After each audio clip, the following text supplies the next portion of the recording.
Okay, it's 1:30 in the morning,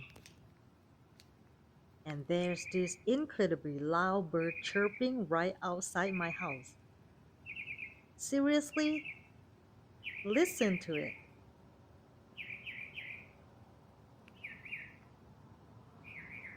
I can't see the bird, so I Google it and found out